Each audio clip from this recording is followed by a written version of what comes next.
ferme agroécologique de Banibé, située à une trentaine de kilomètres de Porto Novo, elle renferme des merveilles de la nature. Ici, dans l'arrière-cour, on développe des pratiques culturelles basées sur la protection de la nature, une plante réputée pour le traitement du paludisme. Interrogé, Pierre répond: je veux conjuguer le paludisme au passé au Bénin.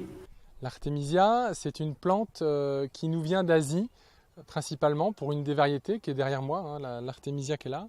Cette artémisia, c'est l'artémisia annua. C'est une plante annuelle qui a des vertus très très fortes. Elle a plus de 200 principes actifs qui viennent travailler pour soigner et traiter vraiment le paludisme.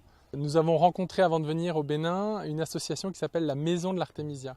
C'est un label qui garantit le respect de la culture de la plante, le respect de la terre, sans pesticides, toutes les bonnes règles et les bonnes pratiques culturelles, mais qui aussi a pour but de former les gens. Et donc elle nous a formés et puis nous avons été du coup nous-mêmes, aujourd'hui nous sommes une maison de l'Artémisia, nous avons pour but de promouvoir la plante, la cultiver, en faire connaître vraiment son existence à toute la population locale et lui faire connaître ses vertus.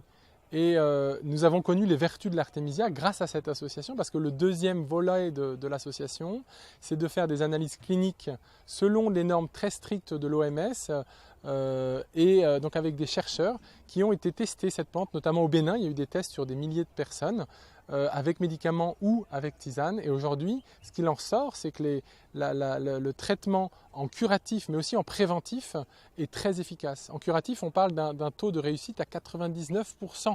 Voilà, c'est une grande victoire que l'on peut avoir et un grand espoir qu'on peut avoir pour soigner ce fléau qui touche trop de monde et surtout les enfants.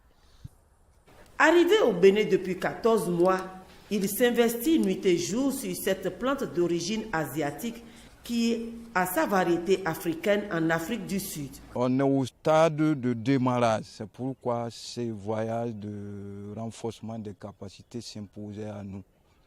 Parce que pour réussir, il fallait d'abord qu'on apprenne, parce que la culture de l'artémisia obéit à des règles, et ces règles, il était bon qu'on les apprenne afin de mieux conduire les projets. Et en Côte d'Ivoire, on a déjà commencé l'artémisia.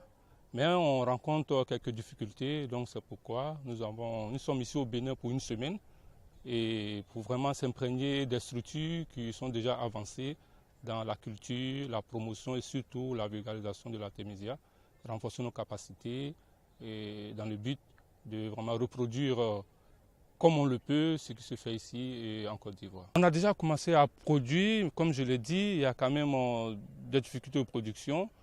Et c'est pourquoi nous sommes ici. Et on a entendu parler, et je suppose que vous le savez, il y a la Maison de l'Artémisia qui regroupe vraiment toutes les associations, les organisations qui travaillent dans le domaine de l'artémisia. Et avec l'appui d'une organisation française, More for Less, qui nous aide beaucoup. L'artémisia, plante miracle, est consommée soit par infusion, à titre préventif, comme à titre curatif. Son conditionnement est bio. Feuilles et racines ont toutes des vertus. Mais pour l'instant, le projet de la ferme agroécologique est destiné aux Béninois pour faire reculer le paludisme à moindre coût. Cette variété-là nous vient directement d'Afrique du Sud. On l'appelle l'artémisia afra. C'est la deuxième variété d'artémisia qui soigne le paludisme. Dans celle-ci, il n'y a même pas d'artémisinine, cette molécule dont vous avez dû entendre parler, qu'on retrouve dans les médicaments et qui aujourd'hui, malheureusement, connaît quelques problèmes de résistance dans ces médicaments qui sont souvent en bithérapie. Voilà. Donc là, cette plante-là, c'est un vrai avenir parce qu'elle connaît le sol africain et en plus du paludisme, elle soigne la tuberculose et l'ulcère de Buruli. Donc c'est vraiment toutes ces études qui sont faites sur cette plante-là qui vont nous permettre de vraiment augmenter encore les soins de toutes ces maladies. Mais pour l'instant, un combat, le paludisme. Si on réduit ça et qu'on peut parler du paludisme au passé, comme j'aime bien dire, et ben là vraiment c'est un combat qu'on aura gagné.